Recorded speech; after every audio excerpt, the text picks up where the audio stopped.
Bonjour, nous allons commencer aujourd'hui une nouvelle série intitulée « Écrit aux 7 églises de l'Apocalypse ». Et ces lettres sont un message pour nous aujourd'hui. Je sais que quand on parle de l'Apocalypse, ça peut faire peur. Et aujourd'hui particulièrement, même parmi des non-chrétiens dans le monde séculier, on va utiliser l'expression apocalyptique pour parler de choses terribles, de choses qui font peur. C'est l'Apocalypse, c'est terrible, c'est quelque chose d'angoissant même, alors qu'on devrait lire l'Apocalypse avec beaucoup plus de sérénité, parce que l'Apocalypse, somme toute, c'est un livre de bonnes nouvelles. Un livre de bonnes nouvelles. Peut-être que en prenant le titre anglais, c'est plus facile. Vous savez, les Anglais n'utilisent pas le mot apocalypse pour parler de ce dernier livre de la Bible. Ils utilisent le mot révélation, parce que c'est ce que signifie le terme grec apocalypsis, c'est-à-dire une révélation. Dans le mot révélation, on peut entendre le mot voile, et c'est ce que signifie apo, soulever, calypse, soulever, on soulève le voile. C'est une révélation. C'est-à-dire qu'il y avait un voile qui nous empêchait de voir le tableau, voir la scène qui est au-delà du voile. Et l'Apocalypse, c'est cette révélation où l'apôtre Jean se retrouve dans un mode prophétique où le voile est soulevé et il peut voir et il nous parle des choses qui lui ont été révélées. Il a vu au-delà du voile. Maintenant, c'est important de considérer que l'Apocalypse est une bonne nouvelle. C'est une bonne nouvelle pour aujourd'hui encore. C'était une bonne nouvelle déjà à l'époque où Jean écrit l'Apocalypse.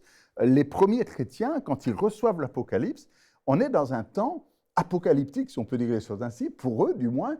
Et les chrétiens sont brûlés, ils sont persécutés, ils sont mis dans l'arène, les Romains et Néron particulièrement est odieux vis-à-vis des chrétiens. Et les chrétiens, quand ils reçoivent l'Apocalypse, eh bien pour eux c'est clair, quand Jean leur envoie cette lettre-là, eh bien que les prophéties dont il est question dans l'Apocalypse, ça les concerne.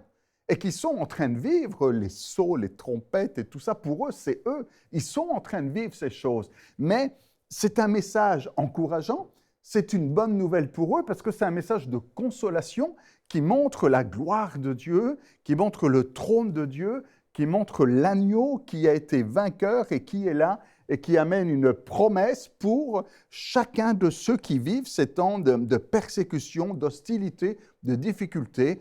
Et quand il y a cette révélation des noces de l'agneau, par exemple, eh bien, c'est un message d'espoir, un message d'espérance, un message de consolation. C'était vrai à l'époque de l'apôtre Jean, donc pour ces premiers chrétiens dans une église qui était persécutée, mais c'est vrai pour nous aujourd'hui encore. C'est un message qui est là pour nous encourager, pas pour nous faire peur, mais pour nous encourager, pour dire « prends courage ». C'est une bonne nouvelle, ça finit bien. Nous sommes du côté du plus fort. L'ennemi, l'adversaire, le serpent ancien, la bête, tous les synonymes ici de cet adversaire-là, eh bien, sera jeté dans l'étang de feu et de soufre. Et nous serons dans la félicité, dans cette nouvelle Jérusalem. Et ça conclut l'Apocalypse. Les dernières phrases de l'Apocalypse, c'est « l'esprit et l'épouse disent « viens ». C'est-à-dire, on aspire, on désire ces choses, on ne dit pas, on ne veut pas les voir venir, on dit au contraire, on veut voir ces choses arriver parce qu'on sait que ça termine bien. Maintenant, au début de l'Apocalypse, je ne vais pas rentrer dans cette série sur les trompettes, les sceaux, ainsi de suite, mais on va focaliser notre attention sur le début de l'Apocalypse où il y a 7 lettres. Il y a 7 messages, 7 écrits qui sont donnés à chacune des églises, 7 églises d'Asie mineure. Et j'insiste sur le chapitre 2, verset 7, sur cette phrase qui va être notre verset thème de la série, si on peut dire les choses ainsi, que celui qui a des oreilles entende ce que l'Esprit dit aux églises. Et j'aimerais, en guise d'introduction, vous amener à considérer cette phrase pour vous ce matin, ou pour vous aujourd'hui, de dire celui qui a des oreilles pour entendre, et certainement si vous êtes en train de m'écouter, vous avez des oreilles pour entendre, eh bien que celui qui a des oreilles pour entendre, entende ce que l'Esprit dit aux églises. C'est un message pour tous. Et nous voulons laisser l'Esprit de Dieu nous parler et entendre ce que l'Esprit veut dire aux différentes églises. Chacune des lettres a à peu près la même structure, une structure commune, une structure générale. Il y a une première partie qui est une présentation de Jésus, qui est adaptée au contenu. Donc Jésus se présente, on a le corps de la lettre avec deux temps, ce qui est bien et ce qui ne l'est pas. On commence par dire voilà ce qui est bien et voilà ce qui n'est pas bien. Ensuite, il y a une conclusion qui souvent reprend cette phrase que celui qui a des oreilles entende ce que l'Esprit dit aux églises. Et ensuite, une promesse et une victoire annoncée. Alors, la première lettre, c'est dans Apocalypse chapitre 2, verset 1er. Elle est envoyée à l'église d'Éphèse. Et je vous invite à prendre vos Bibles et à regarder avec moi. Vous pouvez peut-être mettre en pause si vous pouvez faire ça sur votre télévision. Allez chercher une Bible, revenez et lisez avec moi Apocalypse chapitre 2, verset 1er. Voilà ce qu'il est dit. Écrit à l'ange de l'église d'Éphèse. Donc, c'est une lettre qui est envoyée à l'ange de l'église d'Éphèse. C'est où Éphèse? Éphèse, c'est en Asie mineure. C'est une ville qu'on connaît bien. L'apôtre Paul y est passé. Et on a la première lettre, c'est pour la ville d'Éphèse. La deuxième pour Smyrne. La deuxième pour Pergame. La deuxième pour Thyatire. C'est des villes qui se retrouvent maintenant dans la Turquie moderne. Hein. Il y a des voyages organisés où il y en a qui vont visiter ces différentes villes. Et il y a encore des ruines et ces villes se visitent actuellement encore. Mais pourquoi cet ordre-là? Pourquoi commencer par Éphèse, après Smyrne, après Pergame, après Thyatire, après Sardes? Eh bien, il y a un circuit qui est là. Et ce n'est pas par hasard que ces villes sont dans cet ordre-là. C'est comme si on avait une boucle de remise de courrier. On a en effet une lettre par église et il y a un message qui est donné pour chacune des églises. Et si vous prenez la carte, souvent à la fin des Bibles, vous avez des cartes, puis vous regardez un petit peu les différentes villes, vous allez voir que ça constitue une boucle et puis un parcours où, d'une manière logique, eh bien, celui qui va remettre le courrier va déjà donner à la ville d'Éphèse et ensuite va arriver à Smyrne, à Pergame, à Thyatire, à Sardes, à Laodicée. Et donc, il y a quelque chose de cohérent et logique là-dessus. Alors, dans cette première lettre à Éphèse, voilà ce qui est dit. Verset 1er, la deuxième partie du verset, « Voici ce que dit celui qui tient les 7 étoiles dans sa main droite et qui marche au milieu des 7 chandeliers. » Alors, je ne vais pas rentrer dans ce détail-là, mais au niveau de ces 7 chandeliers, il en était question un petit peu à la fin du chapitre 1er. Vous savez, quand Jean a cette révélation et puis que Jésus lui parle, il est là comme le premier, le dernier, celui qui est vivant, l'alpha, l'oméga, celui qui tient la clé du séjour des morts, hein, c'est au verset 1er, chapitre 1er, verset 18. Et puis, Jésus lui dit, voilà ce qu'il faut écrire. Écris ce que tu as vu et ce qui doit arriver ensuite. Donc, Jean a cette mission d'écrire et d'envoyer ces lettres, et puis ces 7 étoiles, ces 7 chandeliers, et puis envoyer aux messagers des 7 églises. Donc, ces 7 chandeliers, ce sont les 7 églises. Et donc, il y a dans chacune de ces églises comme un chandelier ici. Maintenant, on va dire, c'est quoi ces 7 églises? Et je sais qu'il y a différentes interprétations, et peut-être dépendamment du dictionnaire biblique que vous pouvez utiliser, vous pouvez avoir différentes interprétations. Et il y en a une qui était assez répandue, assez commune, qui consistait à dire que ces 7 églises sont 7 périodes, en disant, la première église correspond à l'église primitive, et donc, théoriquement, nous, on devrait être dans la dernière église et correspondre à notre période. Personnellement, je ne pense pas qu'il faille lire ces 7 églises comme étant 7 églises de cette période, mais simplement prendre le chiffre 7 comme à son habitude, hein, et particulièrement dans l'Apocalypse. L'Apocalypse, on voit que les chiffres et les nombres ont une importance particulière. Le chiffre 7 parle de plénitude. Ce n'est pas par hasard que dans l'Apocalypse, il y a 7 sceaux, qu'il y a 7 trompettes, qu'il y a 7 cornes, il y a 7 yeux, il y a 7 coupes, Il y a beaucoup de chiffres 7 qui revient ici. Et ici, donc, on a 7 églises qui sont comme un panel ou une représentation de l'Église en général. Et c'est comme si on pouvait s'identifier à l'une de cette église, ou peut-être, dans certains cas, de dire, mais ça me correspond. Je suis rejoint par cette église-là. Alors c'est sûr qu'au début, quand Jean écrit l'Apocalypse, on a vraiment la ville d'Éphèse qui va recevoir quelque chose. On a vraiment la ville de Smyrne qui reçoit quelque chose, de Pergame qui reçoit quelque chose. Et puis Jean fait référence à des situations que les églises connaissent. Quand il va faire référence aux Nicolaïtes, ils savent de quoi il est en train de parler. Ou quand on fait référence à tel ou tel temple de telle idole, eh bien les églises se reconnaissent en disant c'est tout à fait nous, il nous écrit. D'ailleurs, il a cité notre nom, le nom de l'église. Ça ne peut pas être une autre situation.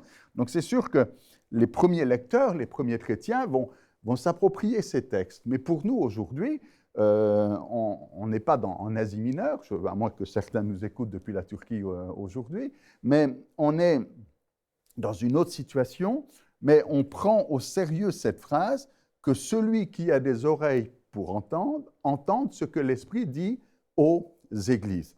Et ces 7 églises vont être d'une certaine manière très représentatives de l'Église, de tous les temps, de tous les âges, et ça nous permet quelque part de nous situer et de dire où est notre Église, où sommes-nous en tant qu'Église par rapport au message qui est là donné à chacune de ces 7 églises. Alors, on ne va pas prendre le risque de dire, la première lettre, c'est pour l'Église primitive, donc ça ne me concerne pas. Toutes les lettres, les 7, s'adressent à nous tous aujourd'hui encore.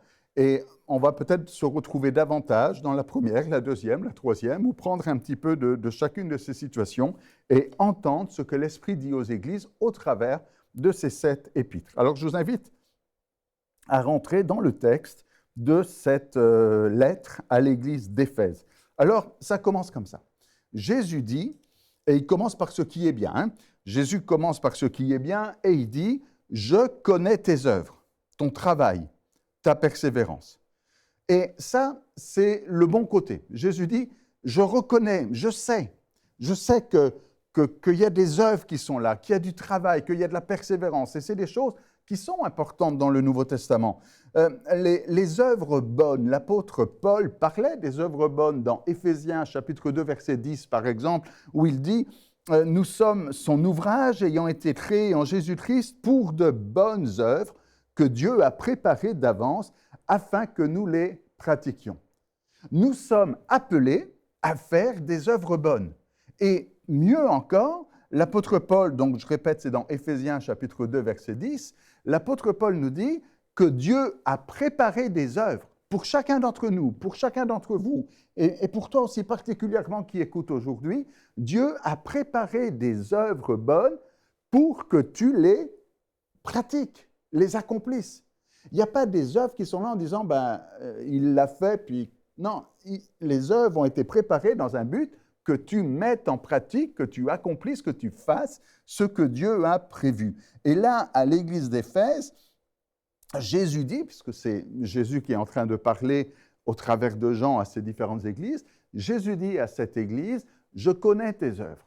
Tes œuvres sont bonnes. Tu rentres dans les œuvres que Dieu a préparées. » Et même dans Matthieu chapitre 5, verset 16, Jésus avait dit quelque chose comme ça aussi, en disant que votre lumière luise ainsi devant les hommes, afin qu'ils voient vos bonnes œuvres et qu'ils glorifient votre Père qui est dans les cieux.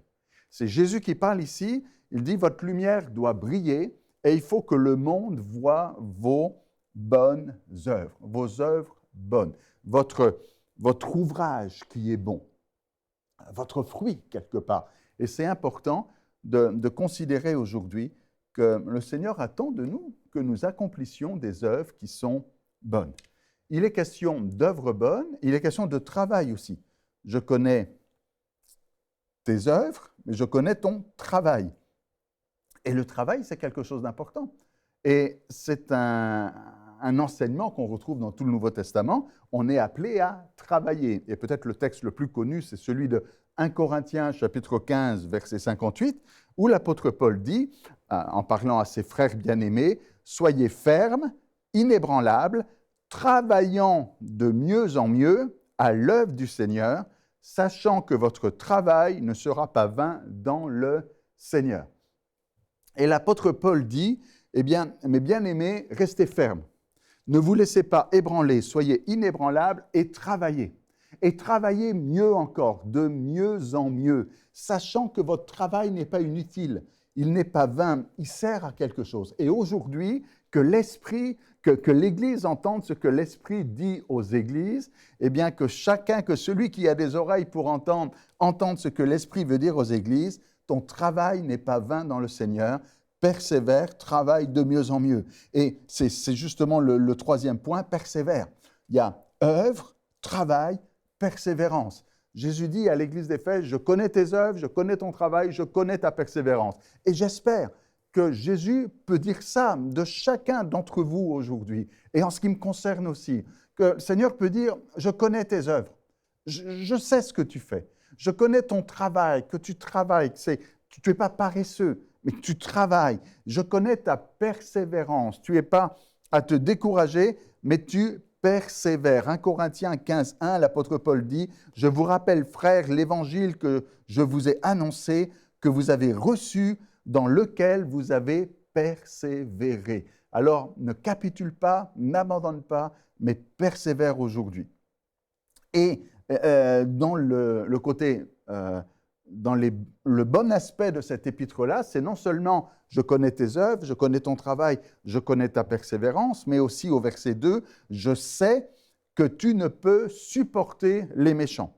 Et Jésus dit, « je sais que tu as cette capacité de ne pas supporter les méchants ». Tu sais faire la distinction entre ce qui est bien et ce qui ne l'est pas, entre les justes et les méchants. C'est souvent les deux catégories qui s'opposent dans la Bible, les méchants et les justes. Jésus avait dit dans Matthieu chapitre 13, verset 49, il dit « Il en sera de même à la fin du monde, les anges viendront séparer les méchants d'avec les justes. » D'un côté, il y a les méchants, de l'autre côté, il y a les justes. Et Jésus dit à l'église d'Éphèse, « Je sais que tu as cette capacité de ne pas supporter les méchants. Tu n'es pas là dans une ambiguïté, mais tu es capable de faire la différence entre ce qui est juste et ce qui est méchant. » Et c'est important, parce que le monde dans lequel nous sommes fait beaucoup d'amalgames. Et je vous rappelle ce que le prophète Malachie pouvait dire de la part de Dieu, Malachie chapitre 3, verset 18, il dit « Vous verrez de nouveau la différence entre le juste et le méchant, entre celui qui sert Dieu et celui qui ne le sert pas. » Et si aujourd'hui, on n'est pas capable de faire la différence entre celui qui sert Dieu et celui qui ne le sert pas, entre celui qui est juste et celui qui est méchant, il y a une anomalie. Si aujourd'hui, il y a un amalgame où, en fait, on appelle bien ce qui est mal, mal ce qui est bien, et tout est mélangé dans une espèce de soupe, il y a un problème.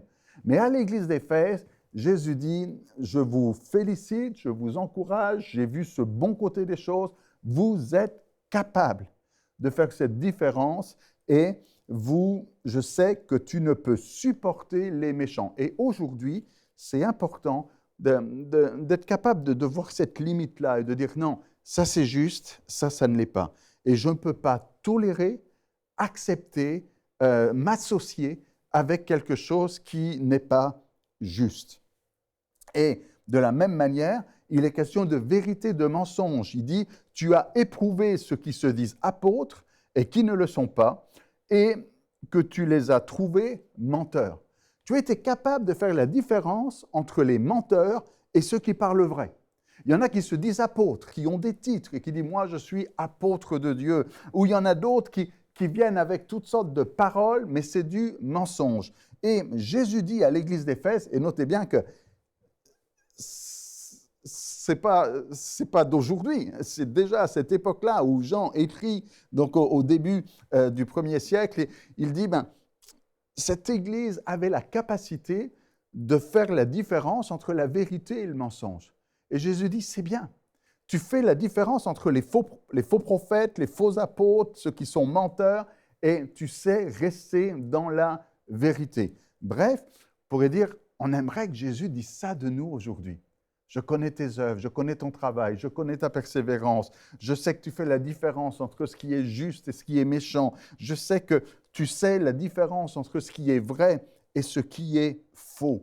Tu as cette capacité, eh bien, de rester dans le vrai. Verset 3, tu as de la persévérance, tu as souffert à cause de mon nom, tu ne t'es point lassé, tu as tenu ferme, malgré la souffrance. Parce qu'il y avait de la persécution, et déjà dans l'église d'Éphèse, verset 6, « Tu as pourtant ceci, c'est que tu hais les œuvres des Nicolaïtes, œuvres que je hais aussi. » Alors c'est sûr que la doctrine des Nicolaïtes, on est peut-être moins familier avec ça aujourd'hui, mais on pourrait dire que c'était un fléau à cette époque-là. C'était comme une fausse doctrine où on venait arriver avec une certaine hérésie, eh bien, amenait une adoration des idoles, il y avait de la débauche, et puis il y avait comme un syncrétisme où on mélangeait avec la culture ambiante, la satisfaction des mauvais désirs. On prenait un petit peu le culte des idoles et on essayait de mettre ça dans l'Église. Et Jésus dit à l'Église d'Éphèse, tu hais ces choses, tu sais faire la différence entre ce qui est juste, ce qui est mauvais, ce qui est vrai, c'est faux. Et c'est bien, et il faut rester comme ça. L'apôtre Paul dit la même chose. Dans Romains chapitre 12, verset 2, il dit « Ne vous conformez pas au siècle présent, mais soyez transformés par le renouvellement de l'intelligence, afin que vous discerniez quelle est la volonté de Dieu, ce qui est bon, agréable et parfait. » Et c'est important, nous aussi, encore aujourd'hui, de ne pas nous conformer à la pensée du monde, mais à faire la différence. Mais maintenant, il y a un « mais ». Et un peu comme dans chacune de ces lettres, et là on commence avec la première, il y a un « mais ». Jésus va dire, il y a de très bonnes choses à Éphèse, mais il y a un « mais ». Et un peu comme si Jésus nous dit aujourd'hui, c'est bien, je suis fier de toi, mais. Et puis là, ça fait un temps de suspense, un temps de vide, on dit, mince, il y a quelque chose qui ne va pas, qu'est-ce qui se passe? Mais. Et voilà ce qui est dit, chapitre 2, verset 4, mais. Ce que j'ai contre toi. C'est quand même assez triste quand on y pense que Jésus dise, j'ai quelque chose contre toi. Il y a quelque chose qui ne marche pas. Il y a quelque chose que j'ai à te reprocher. Ce que j'ai contre toi, c'est que tu as abandonné ton premier amour. Et en y réfléchissant, c'est certainement une parole qui peut concerner beaucoup d'églises aujourd'hui. Et peut-être faire une introspection, chacun pour notre part, en disant où en sommes-nous par rapport au premier amour? Est-ce que Jésus pourrait nous dire aujourd'hui, j'ai quelque chose contre toi, j'ai quelque chose à te reprocher? Je suis fier de toi, tu sais rester dans le vrai, tu sais persévérer, tu travailles bien, tu travailles dur, tu fais les bonnes œuvres, tu as en horreur la doctrine des Nicolaïtes, tu sais faire la différence entre les hérésies et la vraie doctrine, tu sais marcher dans ce qui est véritable, tu fais la différence entre les justes et les méchants, mais, il y a un mais. Et il ne faudrait pas qu'aujourd'hui, il y ait un mais dans ta vie, qu'il y ait un mais dans ton Église, que ceux qui ont des oreilles pour entendre, entendent ce que l'Esprit dit aux Églises. Mais tu as abandonné ton premier amour. Et vous savez, quand on connaît la Bible, hein, et puis si vous êtes lecteur de la Bible, vous savez que l'amour, c'est quelque chose d'important. Et ce n'est pas simplement quelque chose d'important dans la Bible, c'est la base, c'est le fondement. Si aujourd'hui nous pouvons nous appeler chrétiens, c'est parce que Dieu a tant aimé le monde. Et à un moment donné, quand on a posé la question à Jésus, et de dire, mais c'est quoi le plus grand commandement? Jésus répond, tu aimeras le Seigneur ton Dieu, de tout ton cœur, de toute ton âme, de toute ta force, de toute ta pensée. Ce que Dieu attend de nous, la première chose que Dieu attend de nous, c'est l'amour.